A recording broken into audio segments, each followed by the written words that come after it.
Welcome back to the show today. I want to share some thoughts with you on the subject of remember your gifts. Now, we're not talking about Christmas time or birthday time, but I'm talking about your gifts and talents that you may not realize that you have. Robert Schuller told a story one time about a banker who always tossed a coin in the cup of a legless beggar who sat on the street outside this bank. We're talking many years ago now. But unlike most people, the banker would, always insist on getting one of those pencils that the man was selling. So he said, "You are a merchant," the banker told the beggar.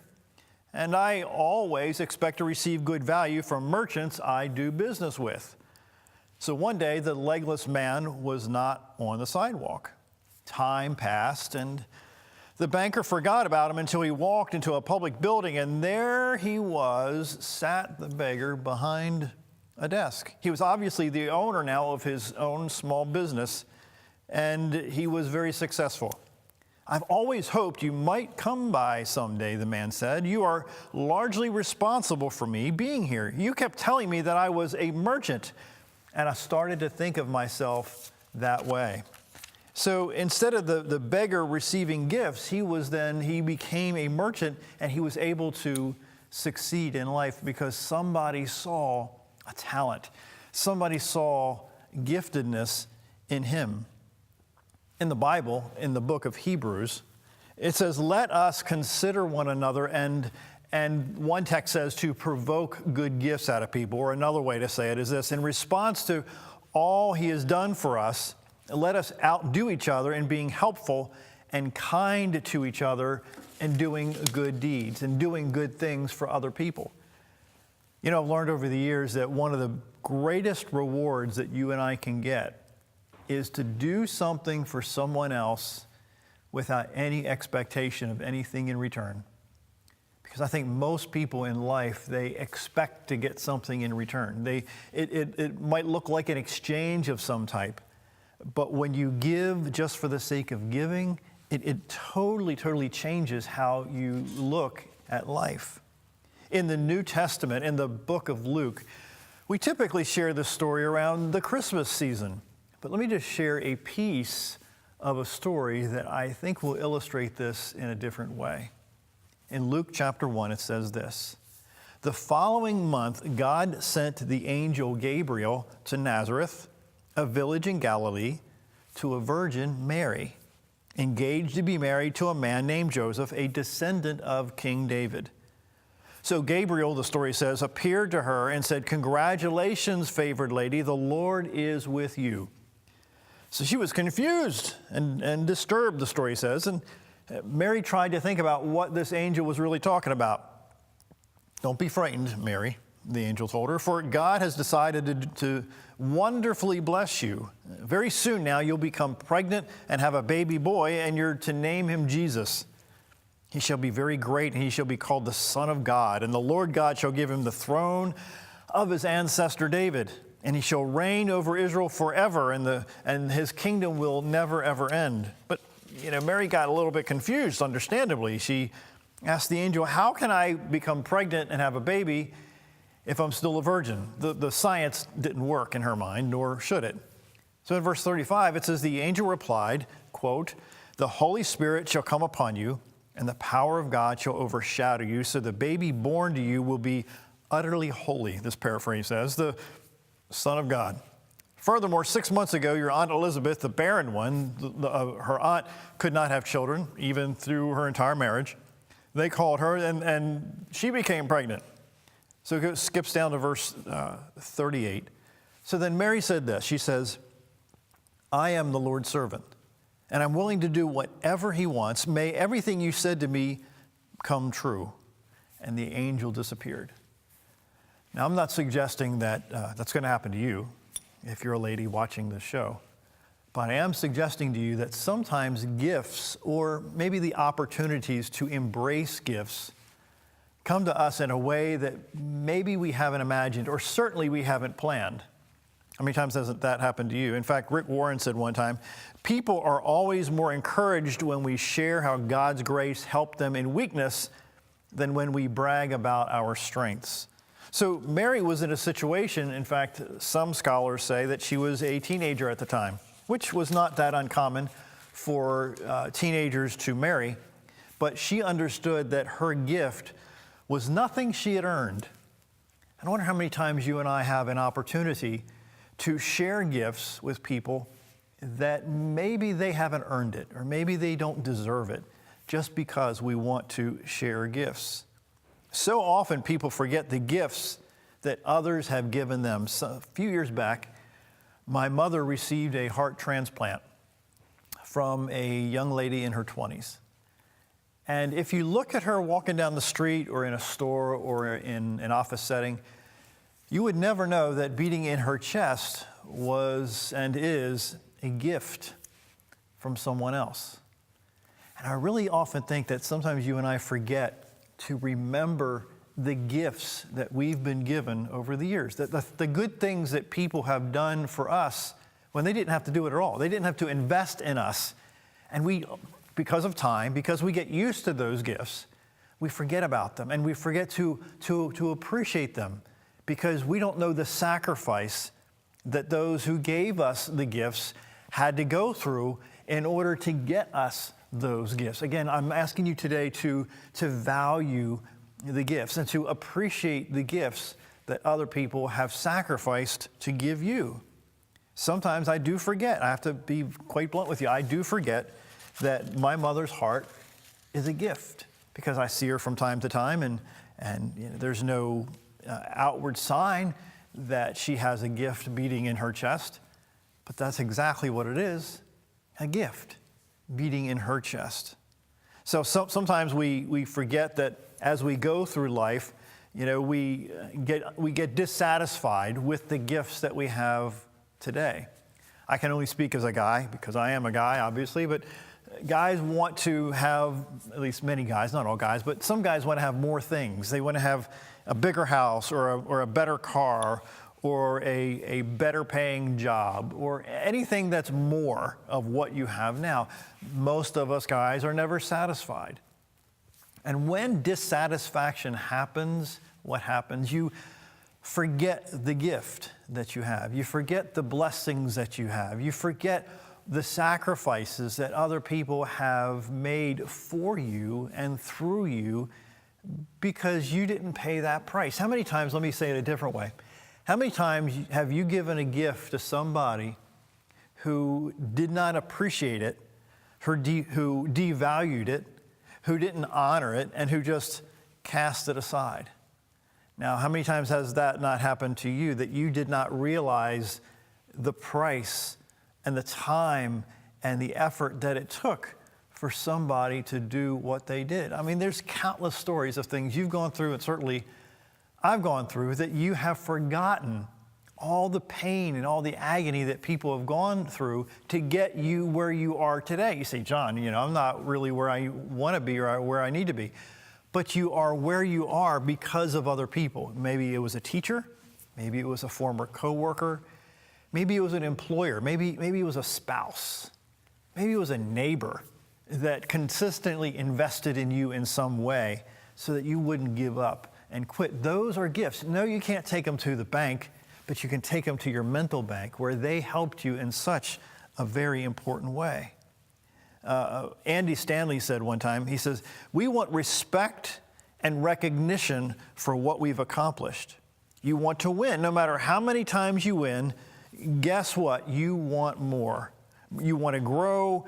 We want to be famous. That is, we become dissatisfied with what we have now. How many times haven't you looked around you in your own life and became dissatisfied with what you have right now? You take for granted, maybe not you, but maybe somebody you know, you take for granted what you have right now and don't value the importance of what you have right now.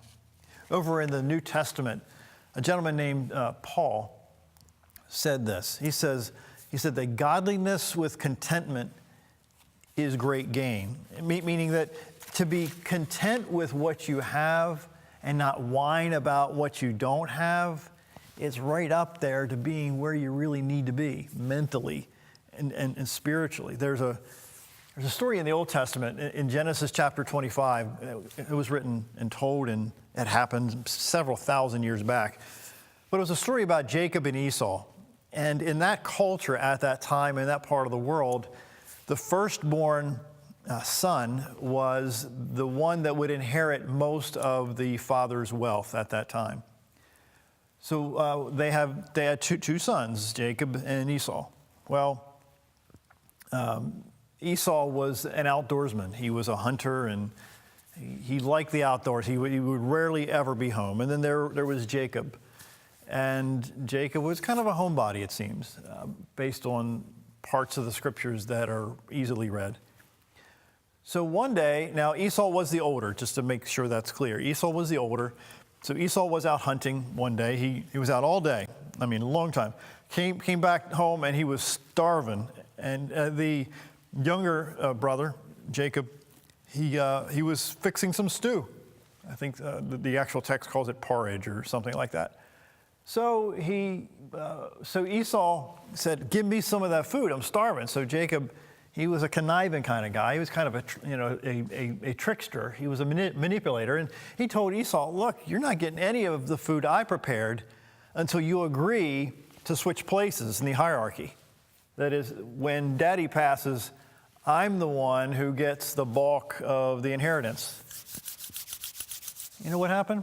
Esau didn't even think twice about it. He was so hungry, he decided to let his inheritance go for a temporary meal. He didn't understand the value of his gift. He didn't realize the value of his inheritance as a result of being famished, starving. Is it a stretch, a slight exaggeration? He was hungry, very hungry, I'll say. He was very hungry, but chose to value that higher than his father's inheritance that he had worked very hard for his oldest son. So eventually, within moments, the story says Esau agreed to swap places. And then if you read farther along down the story, we see that Esau at one point went after Jacob and tried to take his life. Longer story short, he really didn't value what he had. He was happy to swap out what he had for something that was less valuable. Stop and think about that a minute. How many times in your life haven't you been tempted to swap out, if you will, the short-term wish or the short-term goal for something that's,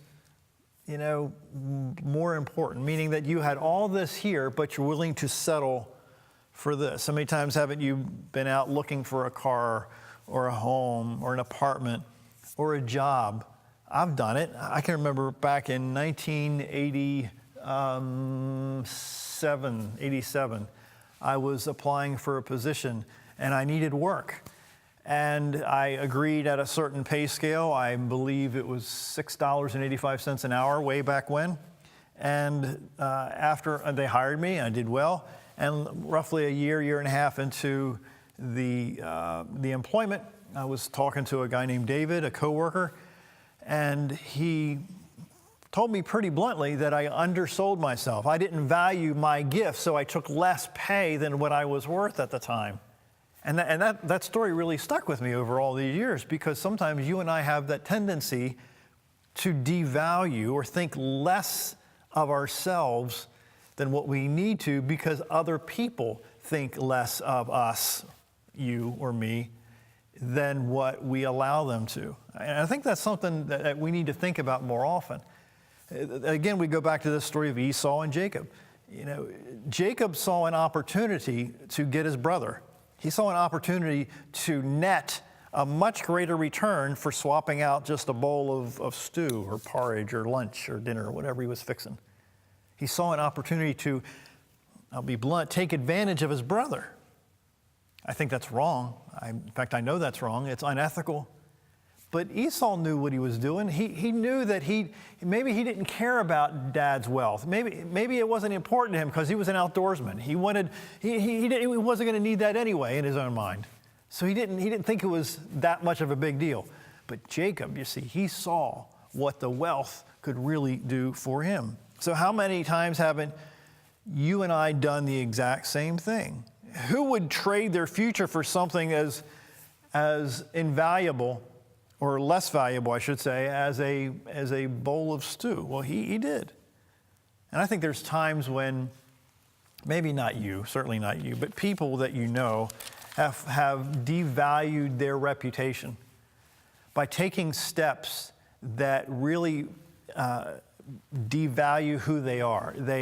Because you and I, everything we do either increases our value in society or decreases our value in society. And that's another talk for another day. But it's really important for us to understand that whatever you say, whatever you do, whatever action you take either raises your value or decreases your value.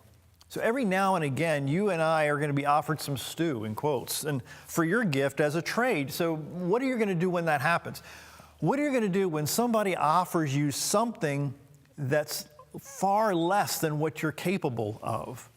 It's happened to you, it's happened to me, and we've bought into it. We've swallowed the stew and swapped out something more valuable because we needed it at the time.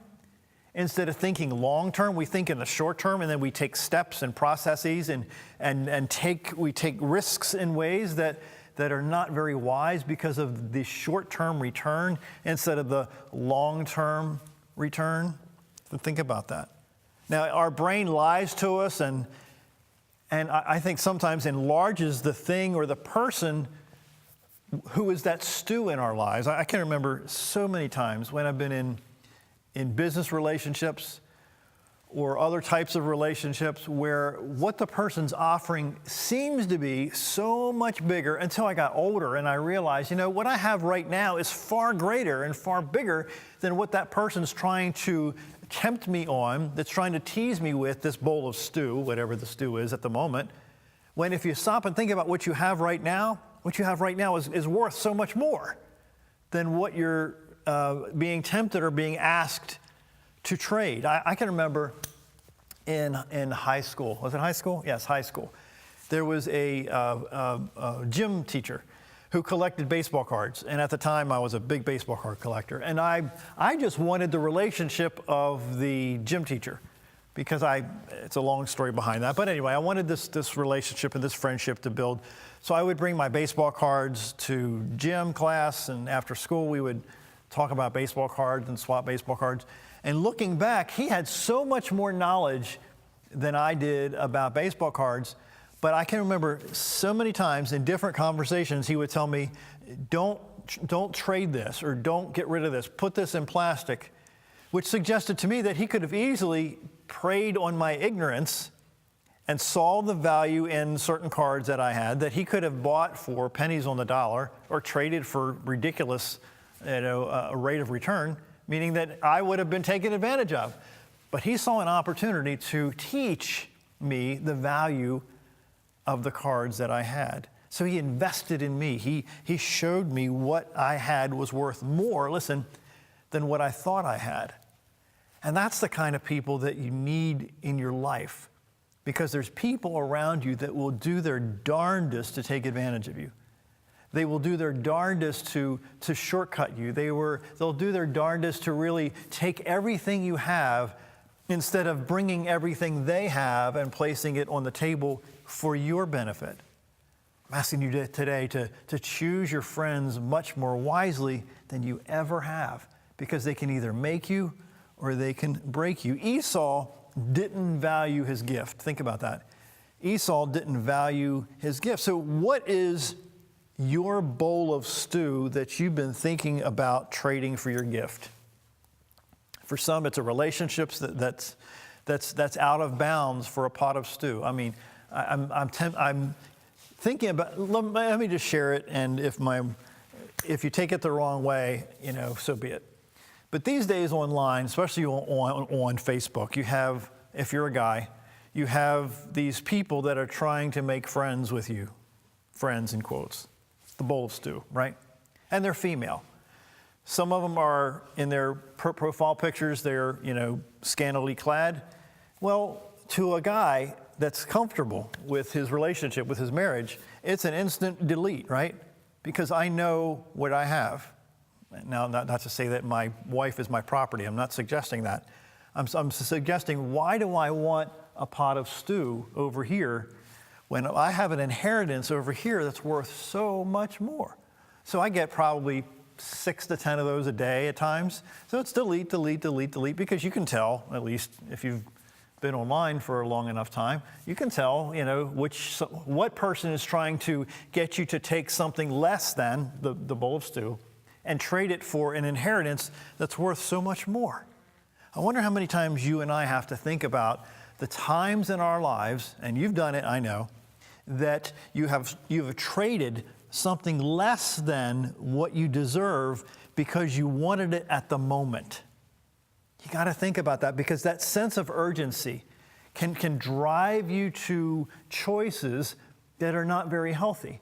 That sense of urgency can drive you to making decisions that aren't very wise. What if Esau would have had the forethought to prepare some meals while he was out all day and all evening? Or maybe he was out there a couple days. I can't remember the details of it. But anyway, he was out there for a period of time.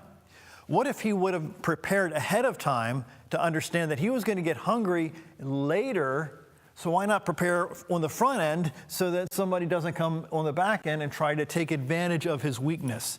All of us have weaknesses. You've got them. I've got a ton of them. So why don't you surround yourself and plan your life in a way that people will be less likely to take advantage of your weaknesses because you are protecting your strengths. Let me say that again. It's important that you surround yourself with tasks and with habits that protect your strengths, because there will be people that are trying to take those strengths, leverage your weaknesses against you, and get you to swap out your gifts for something that's far, far less valuable. Now, there's certainly a story about a guy who forgot his gifts. A gentleman in the Old Testament, in the book of Daniel, in chapter 2, there was a king. His name was Nebuchadnezzar, a very long, complicated name. But he was ruler over thousands of square miles. And he realized one day that, at least in his own mind, that he thought he was it. He was a small g god, that he was super powerful, that everything that he had ever accumulated was a result of his own actions, was a result of everything he did. Nobody helped me. Nobody helped me get there. I pulled myself up by my own bootstraps. So after a period of time, he realized that, you know what, everybody else is beneath me. I'm not going to go into the nuts and bolts of the story, but let me just tell you that some really bad things happened to him as a result of his ego being so big that he thought that I did everything on my own. Some really bad stuff happened. In fact, his ego was so big that he ended up losing his job as king for a period of time. He literally fell on his face and was doing things that he never thought that we would do. But then he came to, he realized, he smelled the coffee in time, and he realized that prior to that, he forgot that everything he had was a gift. That so many people paid a price for him to get where he was at the time, among other beings and other human beings. He forgot that, you know what, that he wasn't the only one who buttered his bread. A lot of other folks helped him to get there. So he eventually realized that he royally messed up. And then he realized that, in time, he started to share the credit. That's kind of something I want to share and to talk about for just a minute, that it's important for you and I to share the credit. What are you talking about? I'm not talking credit cards. I'm talking give praise to those people publicly who helped you get where you are. Because wherever you are, good or bad, or whatever form that looks like, those gifts and those talents and the pains that other people went through and the patience that they had with you as you went through your struggles and your doubts and your difficulties and your temptations and your stupid choices that you've made and I've made. There are people that held your hand and pulled you through some very difficult times. So it's really important for you not to forget those people. Write them down. Write down those names. In fact, just last night, I sent a card out to somebody in Georgia that consistently, when I send this person an email, a question about work-related stuff, within a very short amount of time, they send an email back. They give me an answer. Is that important? Of course it's important. Share thanks, give gratitude, build upon the gifts of others. I would say celebrate the gifts of other people. Let people know that you appreciate their gifts. Because you know what? Maybe you're the only one who recognizes the gifts in other people in your life, because maybe they don't even realize that what they're doing for you and other people is a gift. Leverage those gifts. Share those gifts, because you know what's going to happen? That one day somebody's going to walk up to you and maybe send you a card or maybe send you an email and thank you for leveraging your gifts for the sake of other people. Because that's really what we all should be doing consistently. That is to use as stepping stones the things that we've gone through over our lives, and whether it's good, bad, or ugly, and we've leveraged those situations in our lives to serve other people. William Arthur Ward once said, he said, "Flatter me and I may not believe you. Criticize me and I may not like you. Ignore me and I may not forgive you, but encourage me and I will not forget you."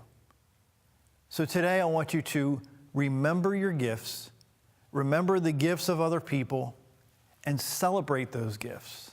Share those gifts. Pull the gifts out from other people, and then distribute those gifts to people in your life. My name is John Carver, and I thank you for watching.